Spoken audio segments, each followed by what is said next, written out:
నేను మీకు pan shop గురించి బిజినెస్ గురించి చెప్తున్నాను. A to Z ఇన్ఫర్మేషన్ ఉంది. మీరు కనుక పాన్ షాప్ ఓపెన్ చేయాలనుకుంటే మీకు ఈ వీడియో అనేది ఒక వాల్యుబుల్ నోట్ అన్నమాట.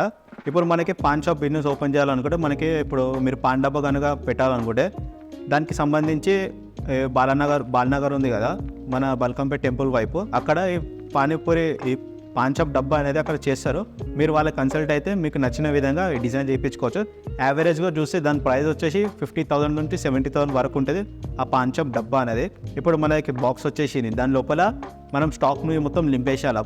పాన్ ఐటమ్స్ కానీ, టొబాకో గుట్కా ఐటమ్స్ కానీ, వాటికి వచ్చేసి ఒక 50,000 to 60,000 ఖర్చు అవుతుంది. ఆల్టుగెదర్ మనకి 1 lakh రూపీస్ వరకు అయితే ఆ డబ్బా ఆ లోపల ఉన్న స్టాక్కి ఖర్చు అవుతాయి, 1 lakh రూపీస్. ఇంకొకటి మీరు పాన్ షాప్ డబ్బానే ఏ ఏరియాలో అయితే పెడతారో, ఏదైనా షాప్ ముంగట పెడితే లేకపోతే ఏదైనా పెడితే షాప్లో, దానికి మనం రెంట్ పే చేయాల్సి ఉంటుంది, దానికి కొంచెం అడ్వాన్స్ ఇవ్వాల్సి ఉంటుంది. ఇవన్నీ క్యాలిక్యులేట్ చేసి 1,50,000 రూపీస్ వరకు అవుద్ది మీరు కనుక ఒక పాన్ షాప్ని ఓపెన్ చేయాలనుకుంటే. అండ్ ఇంకొకటి మన దగ్గర డిఫరెంట్ వెరైటీస్ ఆఫ్ పాన్ని కనుక మీరు ప్రొవైడ్ చేస్తే మన బిజినెస్ మంచిగా గ్రో అవుతుంది. ఒకటే పాన్ కాకుండా కొంచెం డిఫరెంట్ వెరైటీస్ ఆఫ్ పాన్ని మెన్షన్ చేసి ఒక మెన్యూ టైప్ క్రియేట్ చేసి వచ్చిన కస్టమర్కి ఇన్ఫార్మ్ చేస్తే ఆ కస్టమర్ కూడా ట్రై చేస్తారు కాబట్టి టేస్ట్ నచ్చితే రిపీటెడ్ కస్టమర్స్ అవుతారు. అండ్ వచ్చిన కస్టమర్తో మనం ఒక గుడ్ అట్మాస్ఫియర్ క్రియేట్ చేసుకోవాలా, వచ్చిన కస్టమర్స్తోనే మంచి ఫ్రెండ్షిప్ చేసుకోవాలా, అప్పుడే రిపీటెడ్ కస్టమర్స్ ఉంటుంది. మన బిజినెస్ నడవాలంటే రిపీటెడ్ కస్టమర్స్ వస్తేనే నడుస్తుంది. అండ్ ఇంకొకటి దీనికి ప్లేస్ సంబంధించి మంచి రద్దీగా ఉన్న ప్లేస్ని ఎంచుకుంటే చాలా ప్రాఫిట్స్ ఉంటాయి. లైక్ ఇప్పుడు సికింద్రాబాద్ స్టేషన్ ఉంది, అక్కడనే బస్ స్టాప్ ఉంది, అక్కడ చాలా క్రౌడ్ ఉంటారు కాబట్టి అటువంటి ప్లేస్ని కనుక మీరు పెడితే చాలా మంచిగా ఉంటుంది. నియర్ బై కాలేజ్ సరౌండింగ్స్, ఏదైనా ఇన్స్టిట్యూట్ సరౌండింగ్స్, ఓకే. అండ్ ఇంకొకటి మార్కెట్కి సంబంధించి మార్కెట్ ప్లేస్లో కనుక మీరు షాప్ని ఓపెన్ చేసుకోవచ్చు. మంచి జంక్షన్లో, లేబర్ అడ్డాస్లో, సర్కిల్స్లో మంచి ఇటువంటి ఒక రద్దీ ఉన్న ప్లేస్ అయితే చూస్ చేసుకోవాల్సి ఉంటుంది మన బిజినెస్ ఓపెన్ చేసాము. పాన్ వల్ల మనకు డైజెస్టివ్ సిస్టమ్ మంచిగా ఉంటుంది కాబట్టి ఎవరైనా సరే పాన్ని కన్జ్యూమ్ చేస్తారు. ఇదేమంత చెడు కాదు కాబట్టి మంచిదే కాబట్టి డెఫినెట్గా పాన్ అయితే అందరు కన్జ్యూమ్ చేస్తారు. కాబట్టి మీరు మంచి హైజెనిక్గా మంచి గుడ్ లుకింగ్ దాన్ని డెకరేషన్ చేసి డిఫరెంట్ టైప్స్ ఆఫ్ పాన్ని ప్రొవైడ్ చేస్తే కనుక మంచి పేరు వస్తుంది మనకి. డిఫరెంట్ టైప్స్ ఆఫ్ పాన్ని మన మెన్యూలో మెన్షన్ చేయాలి. కొన్ని ఫేమస్ పాన్స్ గురించి ఇప్పుడు లిస్ట్ చెప్తాను. పాన్ ఉంది, మిగతా పాన్ ఉంది, సిల్వర్ ఉంది, గోల్డ్ పాన్ ఉంది, రస్మలై ఉంది, చాక్లెట్ ఎక్సెట్రా. ఇట్లా డిఫరెంట్ టైప్స్ ఆఫ్ పాన్స్ ఉంటాయి కదా, అటువంటి డిఫరెంట్ వెరైటీస్ ఆఫ్ పాన్స్ని కనుక మీరు ప్రొవైడ్ చేస్తే చాలా మంచిగా ఉంటుంది. ఇప్పుడు పాన్ డబ్బా కాకుండా మీరు షాప్లో పెట్టాలనుకుంటే దీనికి సంబంధించి ఒక 100 square feet ఉన్న జాగా ఉంటే సరిపోతుంది. ఆ లోపలనే మొత్తం ఇంటీరియర్ కనుక మీరు ప్రాపర్గా సెల్ఫ్లు సెట్ చేసుకుంటే మనకి చాలా మంచిగా ఉంటుంది. డబ్బా కాకుండా ఇట్లా షాప్ పెట్టాలనుకుంటే మనకి 100 square feet ఇలా. ఇప్పుడు ఈ రా మెటీరియల్స్ ఉంటాయి కదా, పాన్కి సంబంధించిన రా మెటీరియల్స్ ఏవైతే ఉన్నాయో మనకి బేగం బజార్లకే మనం ఇంపోర్ట్ చేసుకోవచ్చు. అక్కడ వెళ్ళి ఫస్ట్ డీలర్స్కి కలిసి వాళ్ళ క్వాంటిటీ చెక్ చేసి, క్వాలిటీ చెక్ చేసి, ఒక్కసారి మనకు వాళ్ళతో పరిచయం అయింది అనుకో, మనకు next time phone through order చేస్తే వాళ్ళు మనకి తెచ్చిచ్చేస్తారు. సో మెటీరియల్ ఇక్కడికైనా అయితే తెచ్చుకోవచ్చు. డబ్బా ఎక్కడైతే ఉందో మనకి బల్కంపేట్ టెంపుల్ నియర్ బై డబ్బాని అక్కడ తయారు చేసి అక్కడికైనా తెచ్చుకోవచ్చు. మీరు డబ్బా పెట్టాలనుకుంటే డబ్బా అయిపోయి మెటీరియల్ అయిపోయింది. కనుక ఒక వర్కర్ని హైర్ చేసుకురు అనుకో, ఒక మాట చెప్తారా, వర్కర్ని హైర్ చేసుకుంటే డైలీ 700 rupees to 800 rupees అతనికి ఛార్జెస్ ఇవ్వాల్సి ఉంటుంది. అట్లా మంత్లీ లెక్కేసుకున్న 21,000 24,000 వర్కర్కి ఇవ్వాల్సి వస్తుంది. అండ్ ఆ వర్కర్కి కూడా మనము రూమ్ని ప్రొవైడ్ చేయాల్సి ఉంటుంది, ఫుడ్ ప్రొవైడ్ చేయాల్సి ఉంటుంది. ఆల్టుగెదర్ 25,000 వర్కర్ పైననే మనకి అన్నెసెసరీగా అవుతుంది ఎక్స్పెన్సెస్.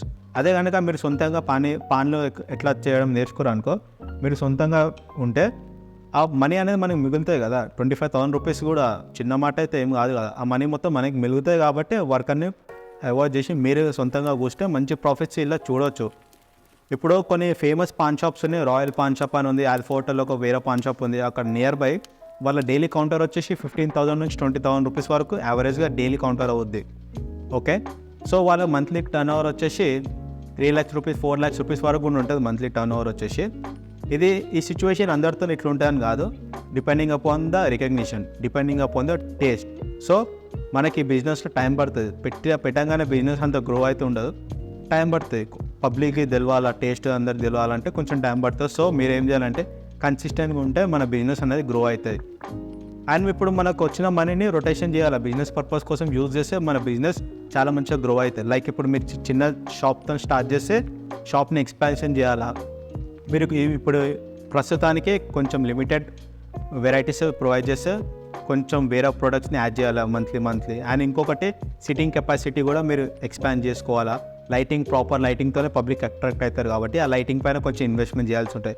ఇట్లా షాప్కి సంబంధించిన ప్రతి విధాలుగా మీరు షాప్ ఎక్స్పాన్షన్ కోసమే మనీని ఖర్చు పెడితే మన షాప్ మంచిగా రన్ అయితే బిజినెస్, ఓకేనా.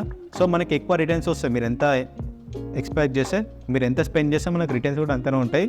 సో ఇది అన్నెసెసరీ కాకుండా సేవింగ్స్ చేసుకుని షాప్ పైన మీరు టైం టు టైం షాప్ని మంచిగా మెయింటైన్ చేస్తే మంచి రిటర్న్స్ ఉంటాయి మనకి. ఇప్పుడు పర్మిషన్స్ అంటే ఒకటి మున్సిపాలిటీకి సంబంధించిన మున్సిపల్ పర్మిషన్ అవసరం పడుతుంది పాన్ షాప్ ఓపెన్ చేసుకున్నాడు. ఈ పాన్ షాప్లో పాన్ ఐటమ్స్ కాకుండా గుట్కా ప్రొడక్ట్స్ కూడా అమ్ముతుంది. దానిపైన మంచి కమిషన్ ఉంటుంది, పాన్ పైన మంచి కమిషన్ ఉంటుంది. దాంతోపాటు మీరు కూల్ డ్రింక్స్, బిస్కెట్స్ అటువంటి సంబంధించిన కొన్ని ప్రొడక్ట్స్ కూడా యాడ్ చేస్తే వీటిపైనకైనా కూడా మనకి కమిషన్ వస్తాయి. కాబట్టి అట్లా డిఫరెంట్ అన్ని దీనికి సంబంధించిన ఐటమ్స్ మనం మన షాప్లో పెట్టుకొని సేల్ చేయాలి. ఎందుకంటే ఇక్కడికైనా కూడా మనకి కమిషన్ వస్తాయి కదా, అప్పుడే మన షాప్ రన్ అవుతుంది. ఒకటే పైన డిపెండ్ కాకుండా మ్యాక్సిమం ఏదైతే ప్రొడక్ట్స్ నీడ్ ఉన్నాయో అవన్నీ మన షాప్లో పెట్టుకున్నట్టు డైలీ పెట్టుకున్నట్టు మెయింటైన్ చేస్తే మనకు రిటర్న్ మంచిగా ఉంటుంది, రిటర్న్ ప్రాఫిట్స్ ఎక్కువ ఉంటాయి. ఇప్పుడు యావరేజ్గా చూస్తే ఒక షాప్కి 150 మెంబర్స్ నుంచి 300 మెంబర్స్ విజిట్ అయితే పర్ డే. ఇప్పుడు ఈచ్ కస్టమర్ మనకి 10 రూపీస్ ప్రాఫిట్ చేసినా సరే ఒక 100 కస్టమర్కి 100 × 10 వేసుకుంటే 1000 రూపీస్ అక్కడనే క్యాల్కులేషన్ అయింది. సో డైలీ వచ్చేసి 1000 రూపీస్ నుంచి 3000, ఒక స్మాల్ షాప్ ఓపెన్ చేస్తే 3000 రూపీస్ వరకు డైలీ గిరాకీ అవుతుంది.